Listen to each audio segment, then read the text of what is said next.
مختلف طریقوں سے مختلف حکمتوں سے باتیں ان کے ساتھ کرتے تھے، اور پھر وہ باتیں ہمارے فائدے کے لیے ہمارے سامنے آ گئیں۔ صحیح مسلم میں حضرت ابو ہریرہ رضی اللہ تعالیٰ عنہ فرماتے ہیں کہ نبی پاک صلی اللہ علیہ وسلم نے صحابہ کے مجمع پر نظر ڈالی اور فرمایا بتاؤ بھئی مفلس کون ہوتا ہے، غریب کون ہوتا ہے؟ بتاؤ، اللہ اکبر، غریب کون ہوتا ہے، مفلس کون ہوتا ہے؟ میں ملک سے باہر تھا تو ایک صاحب مجھے بڑے عرصے سے فون کر رہے تھے آپ یہاں آئیں گے تو ضرور ملیے گا، اور شاید کم لوگ اتنا فون کرتے ہوں، بڑی کثرت سے انہوں نے فون کیا۔ اور جس شہر میں وہ رہتے تھے جب میں وہاں پہنچا تو جس طرح کو بہت بچھڑا ہوا آدمی ملتا ہے اس طرح وہ درد سے روئے۔ میں نے ان سے کہا کہ ملاقات بھی پہلی ہے پر آپ کا انداز تھوڑا زیادہ انفرادی ہے، لوگ تو بڑے ملتے رہتے ہیں، تو معاملہ کیا ہے؟ کہنے لگے میرے لیے دعا کرو، میں دنیا کا وہ غریب آدمی ہوں جس کے پاس صرف دولت ہے، اس کے علاوہ کوئی شے موجود نہیں، کھو چکا ہوں ان پکی سڑکوں پہ، میں سارا کچھ کھو چکا ہوں، ایک دولت بچی ہے، اس کے علاوہ میرے پاس دوسری کوئی چیز۔ ایسے بھی غریب ہے دنیا میں جن کے پاس دولت ہے پر اولاد ان کے ہاتھ سے نکل گئی، ان کے پاس دولت جائیدادیں اور زمینیں تو ہیں پر رات کی نیند ان کے پاس موجود نہیں ہے۔ ان کے پاس سارا کچھ ہے، 6-7 نوکر ہیں پر اپنا پوتا کبھی ملنے نہیں آیا، اپنے نواسے کبھی سلام کلام کرنے، ایسے بھی غریب ہیں دنیا میں۔ بہرحال نبی رحمت صلی اللہ تعالیٰ علیہ وسلم نے صحابہ سے پوچھا کہ بتاؤ غریب کون ہوتا ہے،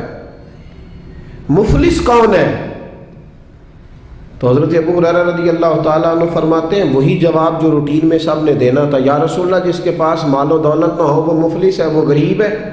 اب یہ حضور کا سمجھانے کا انداز ہے نا، متوجہ کرنے کا انداز۔ یا رسول اللہ دولت نہ ہو، غریبی ہو، کرائے کا مکان ہو، قرضہ چڑھا ہوا ہو، غریب آدمی ہے، تو حضور نے فرمایا نہیں،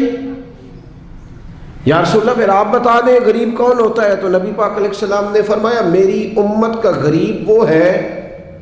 جو قیامت کے دن احد پہاڑ کے برابر نیکیاں لے کے آئے گا۔ کہتے ہمارے کان کھڑے ہو گئے کہ نیکیاں بھی احد پہاڑ کے برابر 6-7 کلومیٹر، اتنا لمبا چوڑا پہاڑ، اور پھر غریب کا غریب۔ نبی پاک علیہ السلام نے فرمایا نیکیاں تو احد پہاڑ کے برابر تھیں پر اس کی زیادتیاں بھی اتنی زیادہ ہی تھیں، ظلم بھی اتنے ہی زیادہ تھے۔ جب احد پہاڑ کے برابر نیکیاں رکھی جائیں گی نا تو وہ سارے لوگ آ جائیں گے جن کو گالی دیتا تھا، جن کو گھورتا تھا، جن کو غصے میں تھپڑ مارتا تھا، اپنے آپ کو جلال والا کہہ کے جن کی عزتیں اتار دیتا تھا، جن کو چھوٹا سمجھ کے حقارت کی نظر سے ٹھکرا دیتا تھا، وہ سب آ جائیں گے اور رب کریم کی بارگاہ میں عرض کریں گے مالک اس کے حج تو 7 ہے، عمرے اس کے 20 ہے، صدقے بھی اس نے بڑے کیے، 450 فٹ کے بور بھی بڑے کرا کے دیے، اور اس کو ذرا پوچھ تو صحیح کہ ہم اس کی فیکٹری میں کام کرتے تھے پر یہ ہمارے ساتھ ظلم کتنا کرتا تھا، اس نے زیادتی کتنی کی، اس نے ہمیں اذیت اور تکلیف کتنی پہنچائی، دل کتنے توڑے۔ تو میرے رسول کریم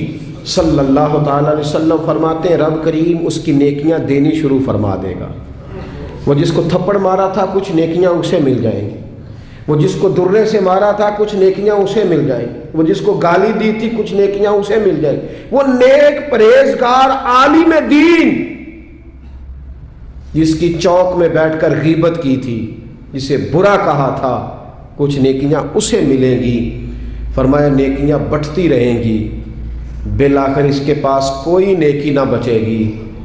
پھر بھی اس کے وہ لوگ ابھی موجود ہوں گے جن کے ساتھ زیادتی کی، وہ ابھی ہوں گے موجود۔ وہ جب رشتہ دیکھنے گیا تھا نا کسی غریب کی بچی کا تو واپس آ کے کہتا تھا اگر 1.5 انچ قد اونچا ہوتا تو میں نے نکاح کر لینا تھا بیٹے کا۔ اور ایسے لوگوں کو جانتا ہوں جن کی بیٹیاں نفسیاتی مریض بن گئی ہیں، رشتے دیکھنے والے اتنے آئے اور اس انداز میں تنقید کر کے گئے کہ بچیاں مریض بن گئیں۔ وہ لوگ بھی آئیں گے کہیں گے مالک اسے پوچھ، بیٹے کا باپ اور دولت مند ہونے کا معنی یہ تھا کہ یہ ہر ایک کے ساتھ ظلم کرے؟ محبوب فرماتے جب نیکیاں ختم ہو جائیں گی تو پھر جن کے ساتھ زیادتیاں کی تھی ان کے گناہ اس کے اوپر ڈالنے شروع کیے جائیں گے، پھر گناہوں کا بوجھ اٹھائے گا۔ ہمیں تو پتہ نہیں کب خیال آئے گا، لیکن حضرت ابو ہریرہ کہتے ہیں بات ختم کرتے ہوئے میرے نبی کی آنکھوں میں آنسو آ گئے، حضور رو پڑے اور محبوب فرمانے لگے یہ میری امت کا وہ غریب ہے جس کے پاس احد پہاڑ کے برابر نیکیاں تھیں، پر اب غریب رہ گیا۔ اور بھائی تھوڑا سا زبان کا کنٹرول، تھوڑا سا لب و لہجے کا کنٹرول، تھوڑا سا اپنے غصے پہ صبر، تھوڑی دیر کی احتیاط۔ ہم اذیت دیتے ہیں، تکلیف دیتے ہیں، جب ہمارے سامنے والا شرمندگی سے زمین میں گھڑتا ہے تو ہمیں خوشی ہوتی ہے، جب ہمارے سامنے بیٹھنے والا شرم سے نظریں جھکاتا ہے تو ہم اپنا قد اونچا محسوس کرتے ہیں، اور جب وقت کا حکمران دیکھتا ہے کہ اب کچھ لوگ رو رہے ہیں، اور جب بڑا آفیسر سمجھتا ہے میں آفیسر کب بنوں گا جب میں اپنے ماتحتوں کو برا بھلا نہ کہہ لوں گا، اور جب ہاتھ میں ڈنڈا پکڑنے والا سمجھتا ہے کہ یہ میں نے کسی کو مارا نہ تو پکڑنے کا معنی کیا ہوا، اور ہاتھ میں بندوق پکڑنے والا کہتا ہے کہ اگر گولی چلی نہ تو اس کو تو زنگ لگ جائے گا، چاہے کسی مظلوم پہ ہی چل جائے، کسی نہتے پہ ہی چل جائے۔ اور یہاں جو حکمران ہوتے ہیں وہ کہتے ہیں کہ ہم تو ابھی صدمے میں ہیں، آنکھ کھلے گی تو بات کریں گے، نہ ادھر ادھر کی تو بات کر، یہ بتا کہ قافلہ کیوں لٹا، مجھے رہزنوں سے غرض نہیں تیری راہبری کا سوال ہے۔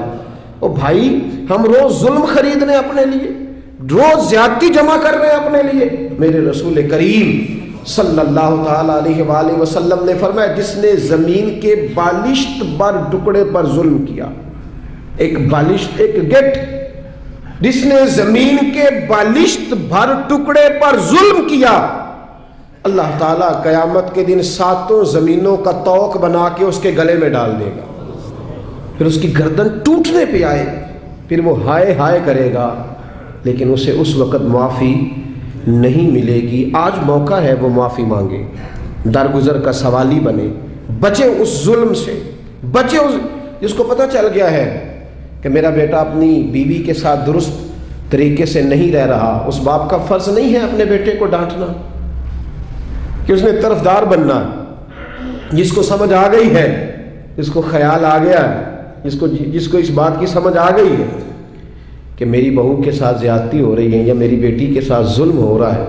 تو اگر وہ ساتھ کھڑا ہی نہیں ہو رہا، اور پھر نبی پاک علیہ السلام نے تو ہمیں ہر پہلو پر سمجھایا ہے، میرے کریم محبوب نے تو کوئی ایسی چیز چھوڑی نہیں جو ہمیں سمجھائی نہ جائے۔ اللہ کے حبیب فرماتے ہیں اپنے بھائی کی مدد کرو چاہے وہ ظالم ہو یا مظلوم ہو۔ یا رسول اللہ مظلوم کی مدد تو سمجھ میں آتی ہے، ظالم کی کیسے مدد کریں؟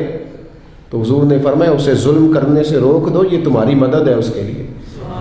ورنہ جہنم میں چلا جائے گا۔ اس کی مدد کرو، اسے روکو۔ جب لوگ ظلم کر رہے ہوتے ہیں تو کہتے ہیں کیسے پتہ چلے گا، ہم چھپ کے کر رہے ہیں، کون ہے دیکھنے والا؟ جب ظلم کر رہے ہوتے ہیں تو کہتے ہیں میں نے وہ سارے جن جگہوں سے میں پکڑا جا سکتا تھا وہ سارے دروازے بند کر کے آیا ہوں، میں نے ہر ایک کو خرید لیا ہے۔ زندگی کے 6 مہینے، 6 سال، 10 سال، 15 سال انہیں محسوس ہوتا ہے کہ کسی کو بھی نہیں پتہ چلا، کوئی بھی سامنے نہیں آیا، لیکن میرے بھائی خون پھر خون ہے، یہ ٹپکے گا تو جم جائے گا، دست قاتل پہ جمے یا کف صحرا پہ جمے، یہ جم جایا کرتا ہے۔ ظلم جو ہوتا ہے وہ کبھی بھی اس کے زخم صاف